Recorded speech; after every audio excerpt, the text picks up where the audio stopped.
Termina nesta sexta-feira a campanha de vacinação contra a gripe. Comerciantes reclamam da falta de estacionamento no bairro do Alecrim. Pesquisa do Procon revela que o milho verde neste São João está mais barato em Natal. Proibição da circulação de carroceiros é debatida na Câmara. E ainda saiba o que vai funcionar nesta sexta, dia de jogo da Seleção Brasileira. Isso e muito mais na edição desta quinta, dia 21 de junho, do Câmara Repórter.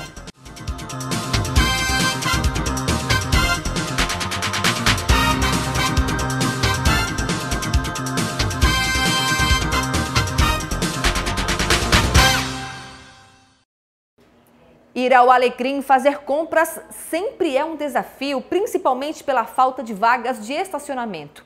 Um problema antigo que parece estar longe de ser resolvido e que gera muita reclamação por parte dos comerciantes. Se sentir abandonado mesmo sendo visitado por milhares de pessoas todos os dias. É assim a situação do maior centro comercial do estado, o Alecrim, que parece estar esquecido pelo poder público. São vários problemas, mas o principal deles é a falta de vagas de estacionamento. Alecrim é complicado para estacionar, viu? É difícil? É muito difícil, até assim, é ruim para o comércio, o pessoal que trabalha no comércio no Alecrim, né? Para procurar local para estacionar e para fazer suas compras, aqui no Alecrim é uma coisa que não tem. Esse problema persiste há muito tempo de estacionamento, mobilidade, tudo isso dificulta a própria logística do trabalho, né? A falta de espaço acaba provocando esta cena aqui, muito comum no Alecrim. Veículos estacionados de maneira irregular. O que não faltam são flagrantes de veículos estacionados em faixas amarelas, trancando outros carros e até estacionando em esquinas. Eu já parei ali na frente ali, fiquei em torno de uns 40 minutos rodando.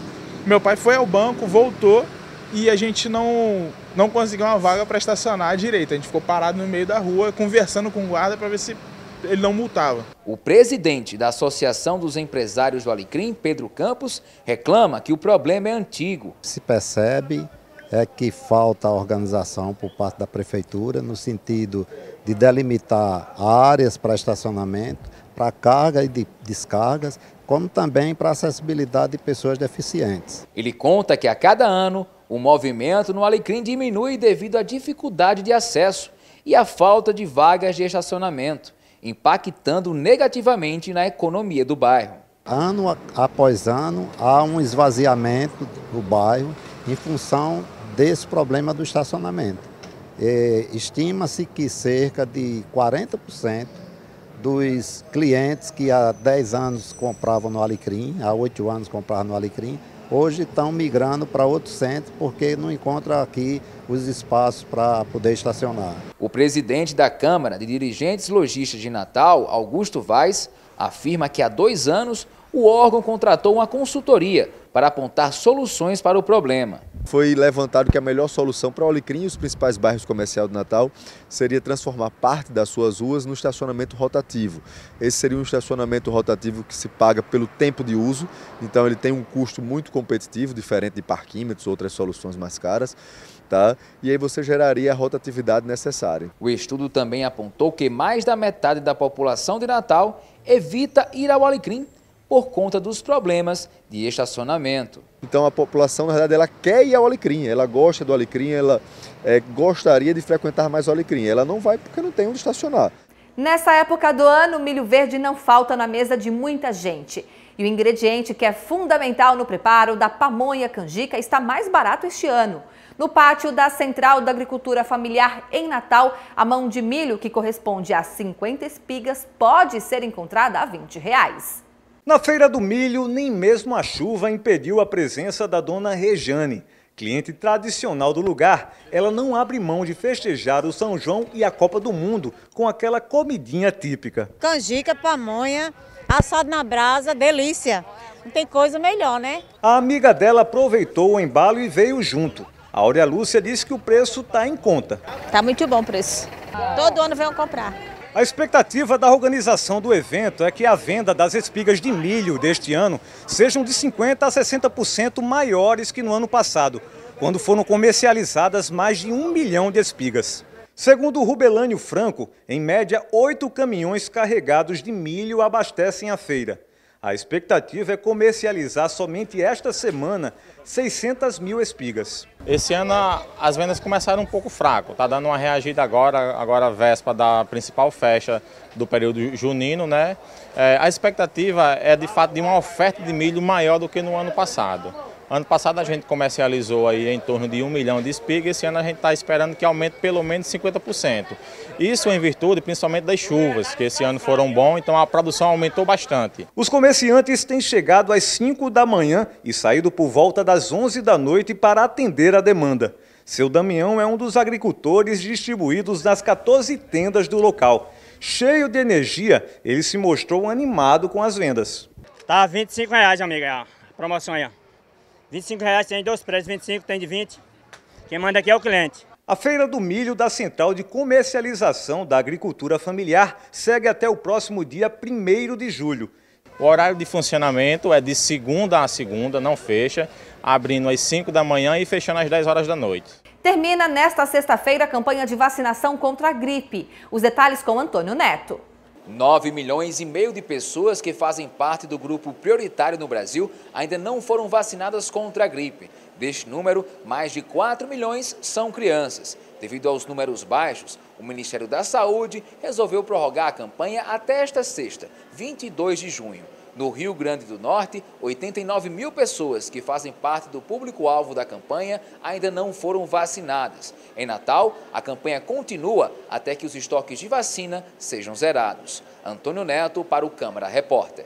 Na Comissão de Finanças aqui da Câmara, os vereadores definiram que será realizada uma reunião na próxima semana para discutir a Lei de Diretrizes Orçamentárias.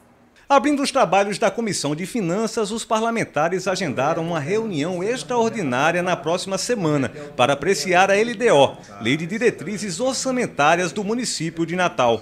A matéria tem que ser votada em caráter emergencial, antes do recesso parlamentar. Nós iremos dar o parecer já no âmbito da Comissão de Finanças. Na terça-feira iremos realizar uma extraordinária e emitiremos parecer para que seja seguido através das emendas dos vereadores. O ano de 2017 foram mais de 200 emendas. Acredito que em 2018 ultrapasse essa expectativa, né? Porque os vereadores estão muito ansiosos de apresentar obras e contribuir para a LDO. Essa LDO está sendo dado parecer pelos procuradores da Casa, pela Comissão de Justiça e a Comissão de Finanças. Lógico que nós vamos estar reunidos na terça-feira às 2 horas para dar o nosso parecer e aí vai com o parecer de todas as comissões para o plenário para entrar em votação. Na pauta dos projetos a serem apreciados, 10 foram designados aos vereadores relatores. O parecer deverá ser votado na próxima reunião da comissão. Nós tínhamos 10 projetos para ser designados relatores. Já designei os relatores dos 10 projetos, dividi para todos os membros da mesa, e 7 projetos que vão ser dado parecer, o voto, que já foi dado parecer, vai ser votado. Terça-feira, às 14 horas, nós vamos botar em dia os projetos e vamos já dar o parecer da Comissão de Finanças do Orçamento. A lei que determina a retirada dos carroceiros das ruas de Natal foi revogada. E esse foi o assunto de uma audiência pública realizada nesta quinta-feira aqui na Câmara Municipal. Vamos ver como foram os debates. A terceira reunião da Frente Parlamentar em Defesa da Gestão Pública debateu a situação dos carroceiros de Natal. A proposição foi do vereador Dinarte Torres, do PMB. Se assenta que a secretaria envolvida nesse processo não conseguir criar uma alternativa para os carroceiros, nós vamos brigar para que eles continuem nas ruas, até porque a fonte de renda dessas pessoas é justamente esse trabalho, e é um trabalho digno. A lei municipal que impedia os carroceiros de circularem pelas ruas de Natal a partir de 1º de junho foi prorrogada através de decreto do prefeito por 1 ano. A medida já preocupava a Associação dos Carroceiros de Natal. A gente espera que o prefeito nos convide para a gente sentar e debater a situação desses pais de família, coisa que não foi feita há um ano e meio passado. Ele tem que dialogar também com os carroceiros, ele tem que conhecer a realidade.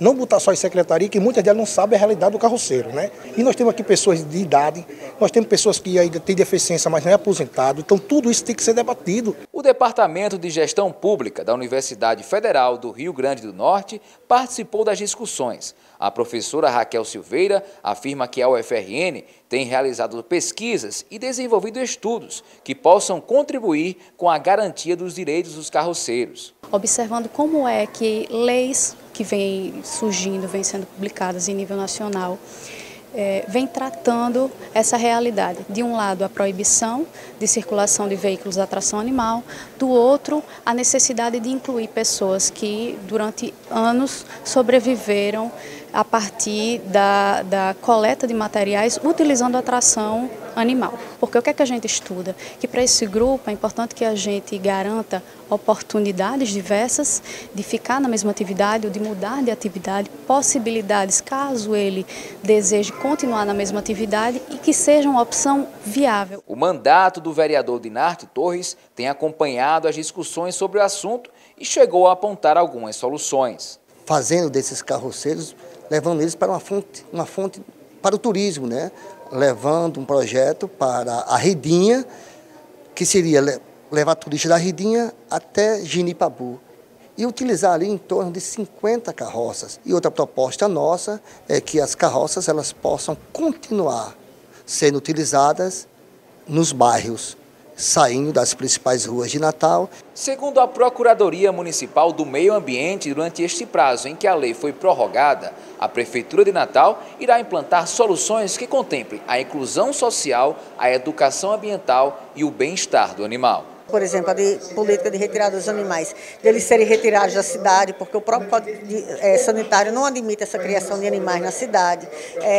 A questão ambiental que está envolvida por trás disso, porque a gente tem tanto o risco de maltrato ao animal, pelo uso das carroças, especialmente em asfaltos, como também a questão dos próprios resíduos, que são a grande quantidade do uso das carroças, né, para transporte de resíduos sólidos. Então, em breve, a gente deve estar com elas todas prontas. A possibilidade de debate, de discussão do conteúdo delas, nós estamos abertos para ser feito da melhor forma possível, mais democrático possível. Um ciclo de palestras encerrou nesta quinta-feira o curso de capacitação direcionado aos servidores das casas legislativas do Rio Grande do Norte.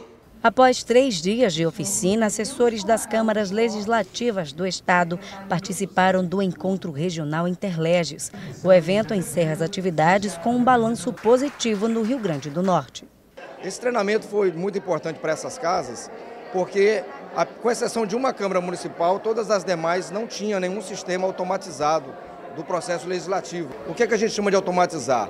É aquela fase da proposição da matéria legislativa que é feita pelo parlamentar, não é? Ou pelo chefe do executivo, chega na Câmara Municipal e aí essa proposição ela vai tramitar dentro da casa até chegar ao plenário para votação. E o segundo fato, ainda mais importante, poderia até dizer, que é a questão da transparência da Câmara Municipal. Por quê?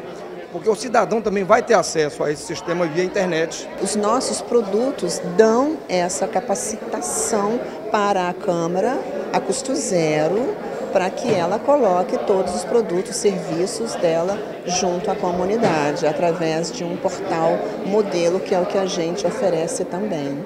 Qual a importância do vereador também participar desse momento? É um momento de capacitação, né? Nós que somos representantes da população no Legislativo, além de termos a boa vontade, né, a dedicação de procurar bem exercer essa representatividade, precisamos também estar capacitados para tal.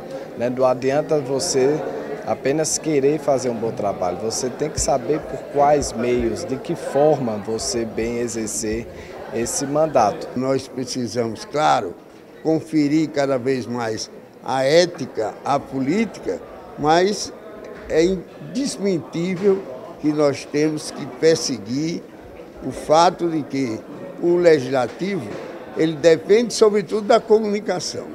Então a comunicação tem que ser melhor, tem que ser atual, daí porque eu saúdo esse evento. Além de levar informações, o programa apoia ações como as de sustentabilidade.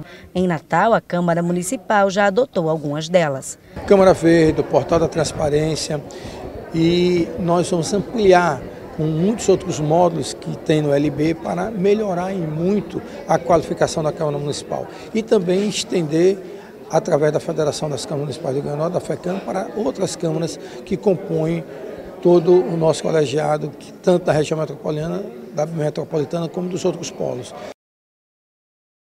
A Fundação de Apoio à Pesquisa do Rio Grande do Norte, em comemoração aos 15 anos de atividade, lançou a Caravana da Ciência.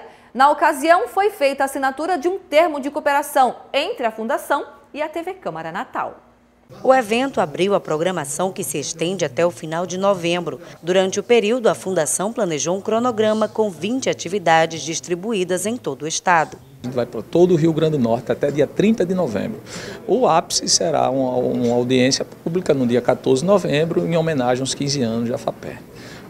Nós vamos homenagear alguns cientistas do Rio Grande do Norte, algumas pessoas que contribuem para a ciência, mas nós vamos pontuar ações em todo o estado, em todas as regiões do estado. Mossoró, Pau dos Ferros, Natal, teremos um espaço na Estação Ciência, no Cidade da Criança, ficará aberto ao público. Vamos pontuar em todo o Rio Grande do Norte, também em parcerias com as escolas públicas e com as universidades. A oportunidade foi também de comemoração. Durante a cerimônia foi anunciada a parceria entre a Fundação e a TV Câmara Natal. O canal vai ganhar um novo programa, o Ciência Sempre. A ideia é tirar o conteúdo da sala de aula e levar até a casa da população. E qual a melhor forma, se não através da televisão? O resultado de pesquisas e assuntos relacionados à inovação vão ser transmitidos pela TV Câmara.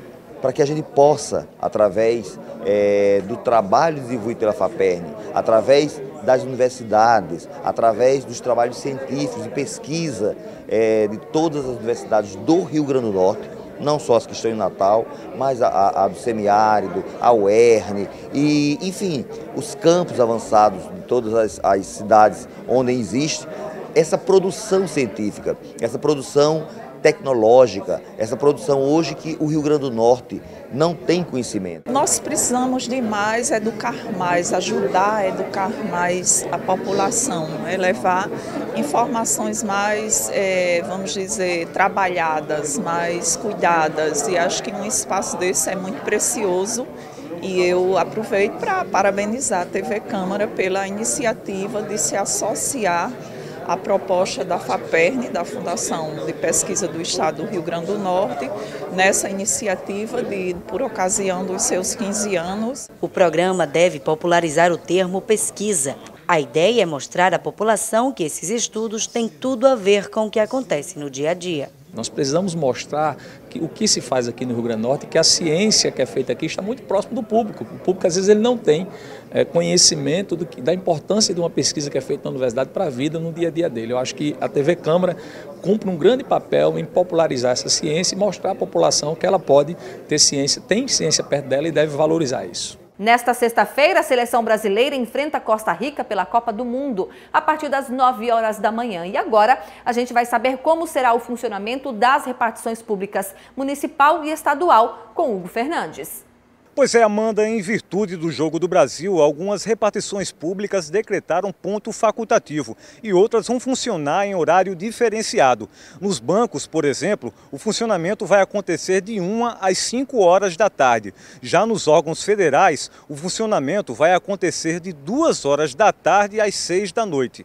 As repartições públicas que decretaram ponto facultativo e não vai acontecer o expediente são Câmara Municipal de Natal, Governo do Estado, Prefeitura do Natal, Ministério Público do Estado e Tribunal de Justiça, além do TRE. Hugo Fernandes para o Câmara Repórter. No próximo bloco você confere a entrevista que o jornalista Túlio Duarte fez com o senador Garibaldi Alves Filho, pré-candidato à reeleição. Eu já me despeço por aqui, desejo a você uma ótima sexta-feira, um excelente final de semana, mas fique ligado porque a entrevista está imperdível. Tchau, tchau.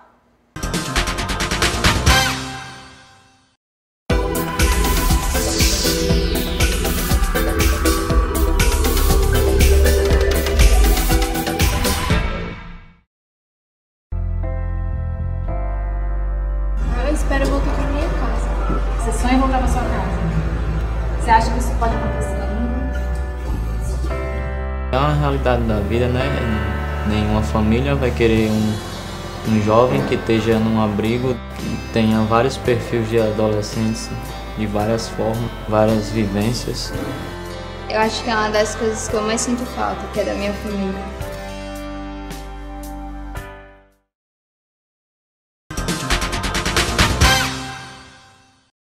Estamos de volta com o Câmara Repórter. O nosso entrevistado de hoje é o senador da República, Garibaldi Alves Filho. Seja bem-vindo, senador. Muito obrigado pela oportunidade que está me dando e eu me coloco inteiramente à disposição da TV Câmara e de você. Ok, obrigado.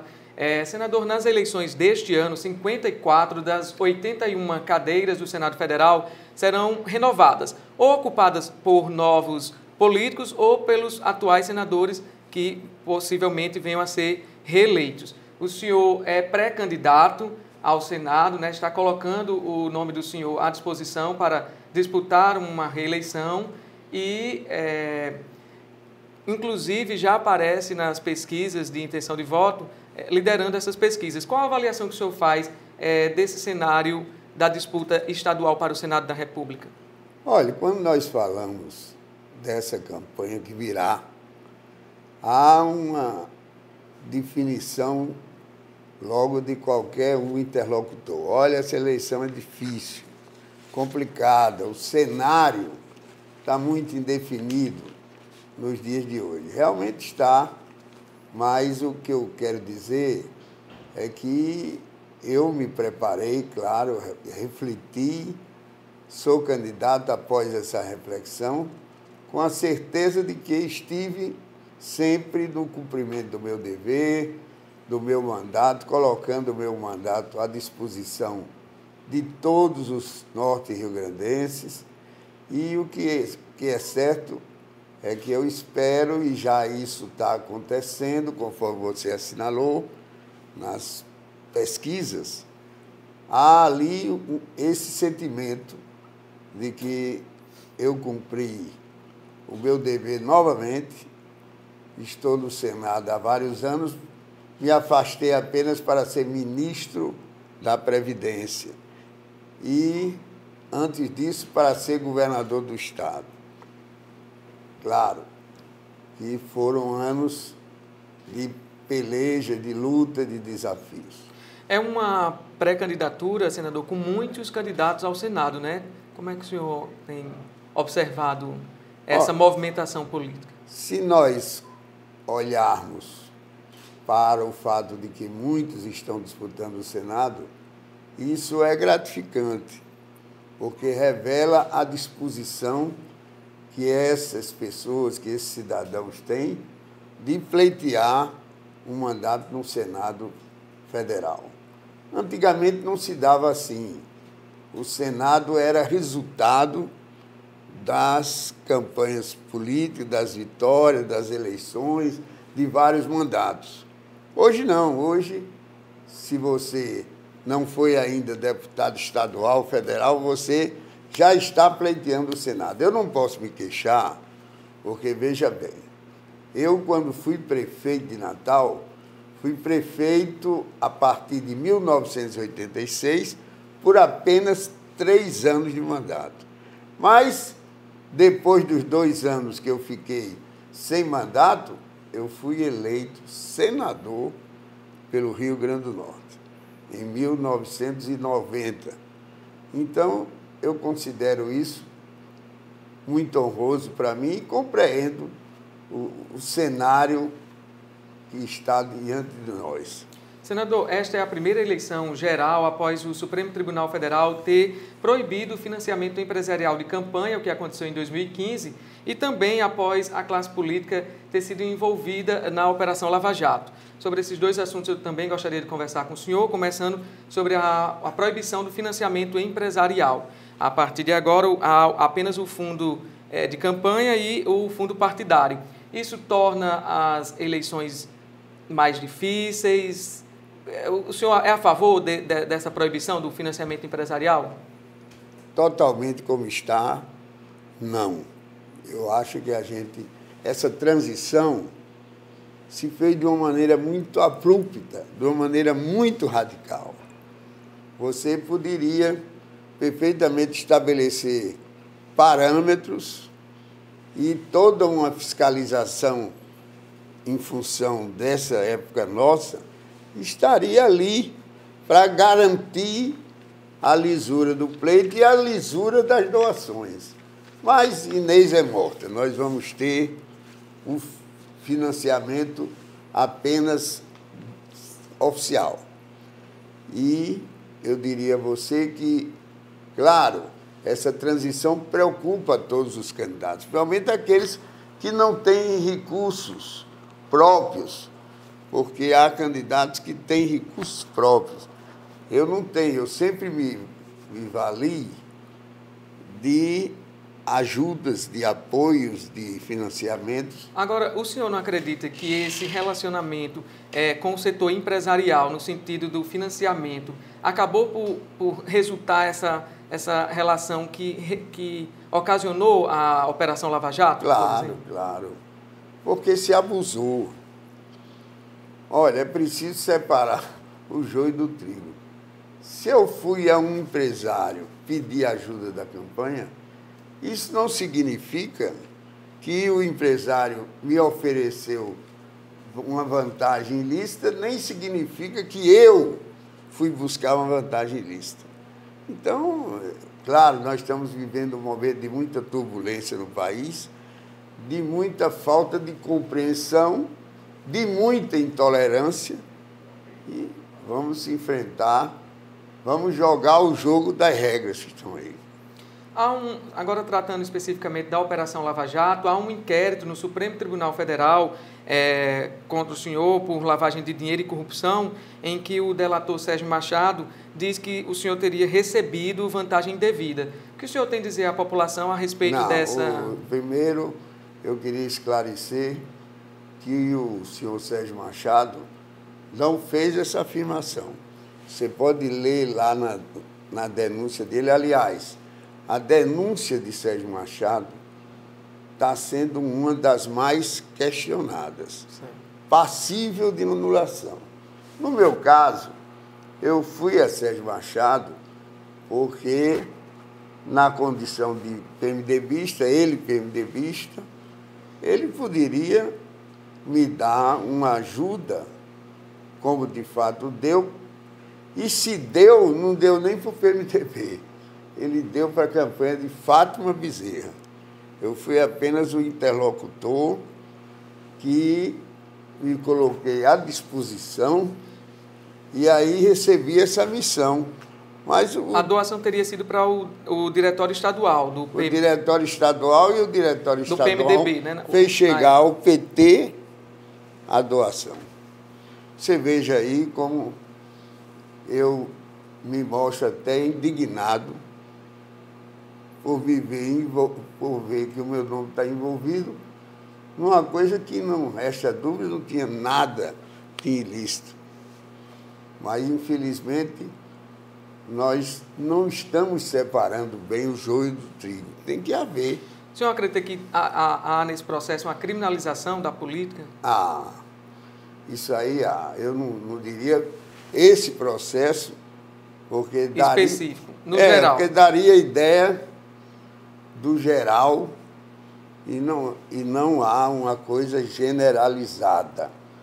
Isso deveria... O sabor desses acontecimentos, isso é muito grave. Então, eu diria a você que eu estou absolutamente tranquilo, não vai me faltar a altivez com que eu sempre me coloquei à disposição do povo do Rio Grande do Norte, com humildade, claro, e foi isso que me fez galgar tantos postos, principalmente postos eletivos. O povo me elegeu, e aí eu quero dizer que essa estatística tem que ser dita, o povo me elegeu em 10 eleições. Eu pedi voto em 10 eleições só para o meu nome. O senhor perdeu apenas a eleição de 2006, Eu só perdi a eleição de 2006 senador? Porque os meus correligionários se entusiasmaram tanto que passaram a me chamar de governador de férias. E eu ainda estou de férias disso. disputou na época com Vilma de Faria, né? Senador, também se discute muito no cenário nacional a questão do foro privilegiado. O Supremo Tribunal Federal restringiu, né, o foro especial, e de modo que, não havendo o cargo eletivo, há a possibilidade dos processos irem para a primeira instância do judiciário. O senhor tem receio de não se reeleger e o processo do senhor vir para a primeira instância? Não tenho receio nenhum. Na verdade, eu estou me candidatando porque eu me sinto ainda em condições de prestar serviço ao Rio Grande do Norte. Não é por nenhum interesse pessoal meu, mesquinho, ou que não revelem essa dignidade com que eu sempre me portei perante o meu povo. Certo. O Brasil vivenciou uma greve dos caminhoneiros que, por 11 dias, e essa greve chegou ao fim após uma negociação com o governo federal, em que foi editada uma medida provisória, essa medida provisória que estabelece uma política de preços mínimos do transporte rodoviário de cargas, né, do frete, o tabelamento do preço do frete, e hoje está sendo discutida essa tabela. Há questionamentos, os empresários não são favoráveis a essa tabela, os caminhoneiros querem que seja estabelecido esse preço mínimo. A Advocacia Geral da União, a AGU, defende a legalidade da tabela, e esse assunto também está sendo discutido no Senado Federal. Qual a opinião do senhor a respeito desse debate? Olha, eu diria a você que esse assunto é tão difícil, tumultuado, que ele é mais um problema que deveria ser resolvido no âmbito do Executivo, com o apoio do Legislativo, mas que foi já judicializado. O ministro Luiz Fux, Supremo Tribunal Federal, o ministro Luiz Fux ontem fez uma reunião já preliminar e colocou diante da televisão que realmente ele confia que vai buscar uma solução que até o momento não foi encontrada, trazendo prejuízos para o país. Inclusive, a reunião, a primeira do Supremo Tribunal Federal, ela não chegou a um consenso ainda, ficou agendada uma nova reunião para o dia 28. O senhor é favorável a esse tabelamento do preço do frete? Olha, eu sou favorável ao entendimento. Ao entendimento, porque tabelamento sem entendimento poderá resultar numa nova paralisação. E está provado que o país não aguenta mais uma nova paralisação se ele fez aquela opção que foi feita do rodoviarismo. Os países que se desenvolveram, com relação ao modal transporte, eles atenderam ao modal ferroviário, rodoviário, e aí está. O presidente da República, Michel Temer, em pesquisa da Datafolha, é reprovado por 70% da população. Ele é do MDB, mesmo partido do senhor. O senhor acredita que, de algum modo, isso tenha reflexo aqui no Estado na disputa? Você me pergunta se o fato da impopularidade do presidente hoje, detectada nas pesquisas, e eu lhe respondo o seguinte: o presidente Temer tem sido realmente alvo de muitas críticas na televisão, no rádio, na imprensa toda. Mas o povo brasileiro há de fazer justiça ao presidente quando até mesmo ele se afastar do poder. O fato é que o PMDB é o PMDB hoje tendo à frente o seu presidente atual, que é Romero Jucá, mas o PMDB passou e foi consagrado, consolidado pelas lideranças de Ulisses Guimarães, de tantos brasileiros, de Tancredo Neves, de tantos brasileiros que realmente merecem um lugar na história. Vamos esperar, eu faço fé nisso, que o presidente Temer tenha o seu julgamento na história muito diferente do que está acontecendo hoje. No Senado Federal, o senhor votou favoravelmente a proposta de emenda à Constituição que limitou o gasto, os gastos públicos, né, a PEC do teto dos gastos públicos, e também votou favorável à reforma trabalhista. São assuntos que possivelmente estarão em debate. O senhor acredita, como é que a população recebeu esse posicionamento do senhor no plenário do Senado? Olha, recebeu bem a população como tudo.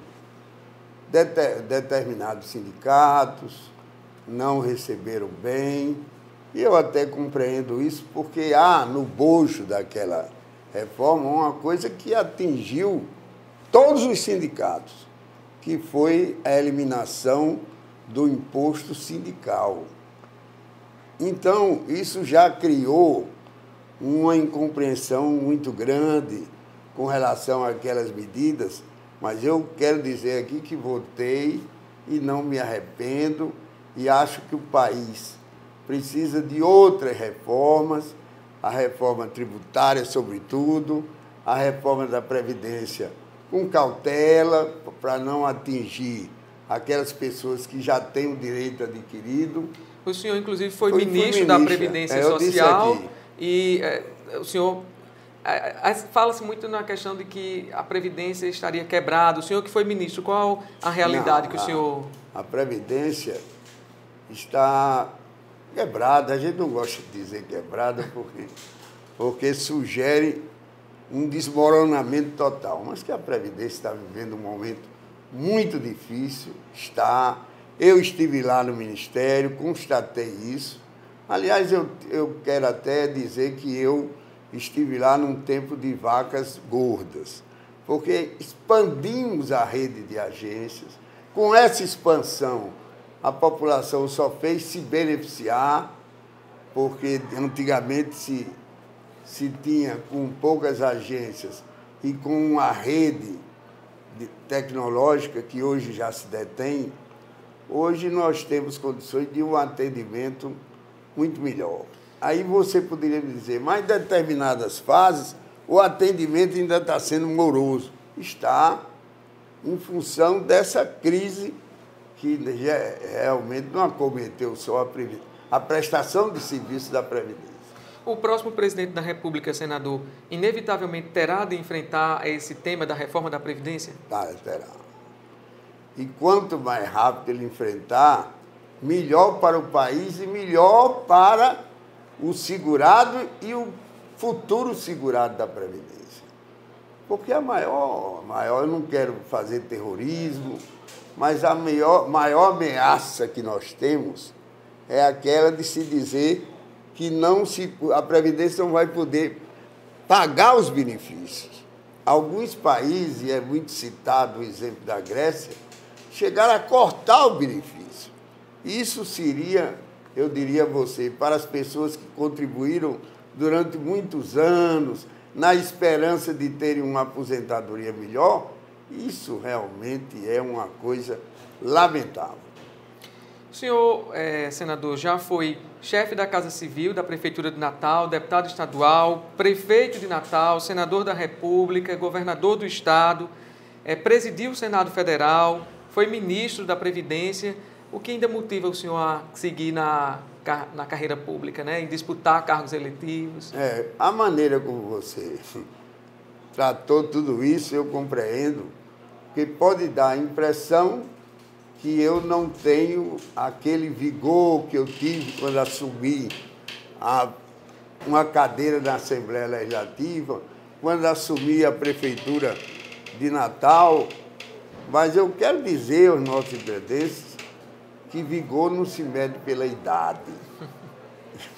Vigor se mede pelo dever cumprido. Ok. Eu gostaria de agradecer, senador, a entrevista que o senhor nos concedeu aqui à TV Câmara, ao Câmara Repórter. Muito obrigado pela participação do senhor. Muito obrigado a você e estou à disposição. Esta edição do Câmara Repórter fica por aqui. Outras informações sobre o Legislativo natalense, a política e os fatos da cidade, você confere ao longo de nossa programação.